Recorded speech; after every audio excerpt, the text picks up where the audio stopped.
လဲအိုကျင်နာမဲ့တဲ့ရှိတဲ့ရက်ညမဲဆိုဝါသပန်းမင်းလည်းပုံညက်တော့ရဲ့လို့ကြွေပြီးမို့တရားသည်ဝါကောင်းမို့နဲ့လာလာခဲ့တော့ခတ်တာရဲ့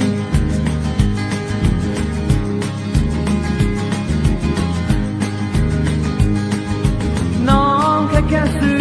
ချင်ရဲ့ဦးစွန်ဒီညာသဲမစုနေခဲလို့ဒီရန်ကိုမြင်မထွေးပွေပိုက်ထွေးထားနေတော့သူတော်ဝန်ကူပါအောင်အရင်လူဖြက်စီးခဲ့တဲ့အချင်းရင်မဲ့ဆို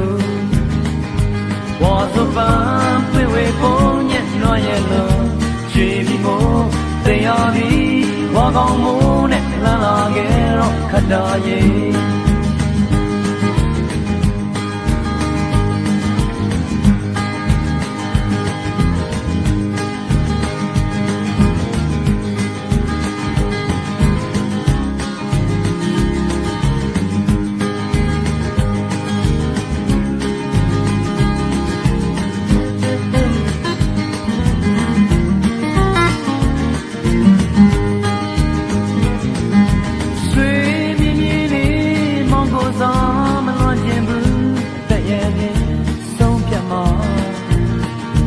ယုံမဲတော့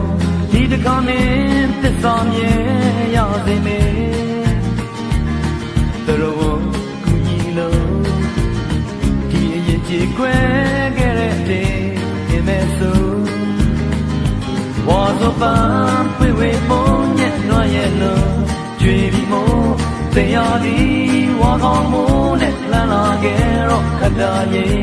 ဝါသပန်းပွေဝေပုံညက်နွားရဲ့လို့ကြွေပြီးမို့တရားသည်ဝါကောင်းမို့နဲ့လမ်းလာခဲ့တော့ခတ်တာရဲ့တရားသည်ဝါကောင်းမို့နဲ့လမ်းလာခဲ့တော့ခတ်တာရဲ့တရားသည်ဝါကောင်းမို့နဲ့လမ်းလာခဲ့တော့ခတ်တာရဲ့တရားသည်ဝါကောင်းမို့နဲ့လမ်းလာခဲ့တော့ခတ်တာရဲ့